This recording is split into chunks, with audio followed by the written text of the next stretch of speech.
Two future Hall of Famers will face off in the first round of the NBA playoffs Saturday night on ABC as Kevin Durant and the Rockets will take on LeBron James and the Lakers. Since April 5th, LeBron James has averaged over 25 points and 11 dimes. Since leaving the Warriors, Kevin Durant is looking to get back on top as he's averaging 30 points, 49% from the field. However, he has a 13-18 record in the playoffs since 2021. Meanwhile, J.J. Redick told ESPN's David McMenamin that Luka Doncic and Austin Reeves are out indefinitely and that he will not have an update on their playoff status this week at the very least. Redick also spoke on what the Lakers will need to do to win their first-round series against Houston. Here it is. Listen. Taking care of the basketball and boxing out. That's the series. Scheme, personnel, obviously important. But if we don't take care of the ball, we don't box out, we're not going to win the series. They're going to try to come in and punk us. And if you wouldn't allow that, you will be punked. And, I don't think we have any guys that's willing to be punked on this team. So you might not be the most athletic, the strongest, but we got to have the most heart. As a reminder, Houston is heavy favorites in this series, but what is the recipe for the Lakers to take down Houston? Is it as simple as taking care of the basketball and boxing out? Wendy, what do you think? Well, that would help. There's no doubt about that. When you play the Rockets, there's a couple of things that you're top of the line, and I'm sure J.J. Redick is eyeball deep in all of the options at his disposal to try to figure out a game plan that's going to work. He obviously mentioned right there the rebounding. Houston's one of the great offensive rebounding teams of the decade. They thrive on getting second and third and fourth shots, and if you allow that, they will beat you. The game plan almost certainly offensively is going to be to give the ball to LeBron James, spread the court, and let LeBron create mismatches and find the best shot, either for himself or his teammates. When you play Houston, the two players that you want to target are Reed Shepherd and Alperen Şengün. These are excellent offensive players. Houston is suspect offensively. They need those guys in the game to get their offense going, although down the stretch of the season, Ime Udoka has found some lineups where he can generate some better offense that take pressure off of KD to be the offensive creator. But you've got to figure out ways to take advantage of those mismatches. You've got to punish those guys. That's where a guy like Luke Kennard is going to come in. His role expanded down. But if you look at the 10,000-foot view, what you really need is to extend. That's the message that the Lakers have to think every minute of the game. Extend until the fourth quarter. Your best chance at beating Houston is getting them into a close game. I understand that you're not going to have the same advantages as you did when you had Luka Doncic out there. But Houston has struggled at the end of loose games at the end of close games. And then extend the series. Scrap and claw and figure out how to get it back to Houston 1-1. That way you know you're coming home for a game 5. Extending the series brings the possibility of Reeves and Doncic back in. I do not know how they're going to feel in a week. I don't think anybody does. But the longer the series goes, the reinforcements come into view. But you know what the sports books say. They say that for a reason because the Rockets are appropriately heavily favored. Those last two parts that Wendy brought up is definitely appropriate. You want the game to be as close as possible in the fourth quarter because clutch time, particularly with their propensity to turn the ball over, is something that has plagued the Houston Rockets all season long. We know this, and we still don't understand why they didn't go out and get themselves a point guard to make sure. I know that Reed Shepherd can play, and I like him a lot, but the bottom line is he's not that quintessential prototypical point guard that you need. He doesn't have the experience yet. You needed somebody with that to calm the waters, per se, and to make sure they protect the basketball. That's not what they did. So if you can get them into deep waters, make sure the game is tight down the stretch, you can exploit Houston.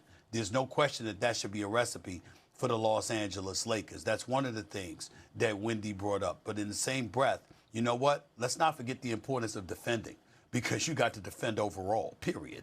That's not the Lakers' strength. It looked like a strength of theirs at stretches this season, but by and large, that's not their strength. And when you are prolific offensively, but two of your primary offensive weapons are both out, there's a level of urgency and desperation the Lakers should be playing in. And here's what I mean.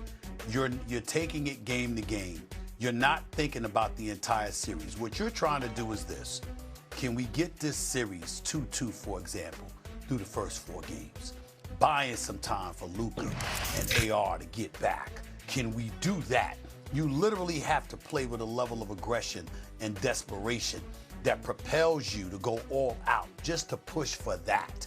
and then you get your boys back. That's how they should be thinking as as this series gets set to begin. Whether or not they do that remains to be seen, because they got a tall task, because Houston is going to rebound the basketball effectively, and there has never been, and I don't believe there ever will be in his career, an answer for Kevin Durant in terms of stopping him offensively. He is going to get his, no question. And unlike, even though we want to say that the record doesn't indicate that, they've gotten much better than the year before, because they're still a top 6 team defensively, just like they were last year, et cetera, et cetera. Last year, you didn't have a bona fide number one offensive option. It was the sporadic Mr. Green, Jalen Green, that was your guy for you with the Houston Rockets. Now you have arguably the greatest scorer in NBA history, clearly one of the greatest scorers in NBA history, in Kevin Durant. It's a different animal come playoff time. This is what he does, and that's the difference. Okay, LeBron and Kevin Durant, only players with 10 or more playoff head-to-heads in the NBA right now, and they both average over 30 points a game when they play each other. So we know they're going to get theirs, regardless of the score. At least we get to see two of the greats go up against one another. Let's get to a quick take here, because this was something. Knicks center Mitchell Robinson apparently is working on his, let's call it, snake handling skills. He posted a video yesterday of him catching a snake in his backyard, and he named him Jeff. Listen to this. Y'all will never just believe what the hell I caught in my backyard. Got me a snake. Caught that little boy. Nah, chat, I'm gonna let that boy go. I almost stepped on his ass, though. That's how I caught him. That size 14 would have him up on everything I love. Come here. Yo. All right, man. Well, it was nice meeting you, brother. I think I'm gonna name you Jeff. My name is Jeff. Okay, number one, in Mitchell Robinson's hand, that thing looks like a worm. It doesn't even look like a snake, and he's right. His size 14 Crocs would have definitely smashed him. But nonetheless, Stephen A., your reaction to Mr. Robinson? You can't even speak. How can I be nice? How can I be nice to saying this? You know, a little video and all of that stuff, that's fine. Mitchell Robinson has missed entirely too much action in his career to be messing around with snakes. With our luck when it comes to Mitchell Robinson, as a Knicks fan, the damn thing would have bit him and he'd have been out for the playoffs. That's the Mitchell Robinson that we know. So when y'all see this video, you can laugh, you can smile, and all of that other stuff. I get it, but you ain't a Knicks fan. See, Knicks fans are like this. What the hell are you doing? Get that thing out your hand. Throw it back in the grass. Leave it be. What are you doing? Because we don't need you out. Mitchell Robinson, there are a potpourri of ways that this dude can end up missing a game. And you know what? I'm shocked that it didn't bite him, and we weren't sitting here this morning. Breaking news. Mitchell Robinson is going to miss the playoffs, okay? That's what I was thinking about. What the hell is he doing? What the hell is he doing, Wendy? That's all I was thinking about right there. Thank goodness all's well that ends well. That's all I'm going to say right now.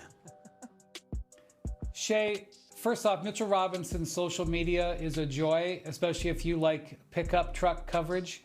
I'm just going to tell you that a couple of weeks ago, he put on his social media his big toenail that came off and then autographed it and offered it up for fans. So to me, if you're going to analyze something, analyze that, not the snake video. Okay, it's close to lunchtime here on the East Coast. Thank you for that, Wendy. We appreciate it. Mitchell Robinson, just leave the snakes be, okay? At least till after the playoffs. But it did make for some good content. Jeff was an unlikely name for that little critter. I will say, an unlikely name for the snake he found in his yard. I like human names for pets. I do too. Big fan of them, although it does kind of ruin the human name going forward. Anyways, on the way here on First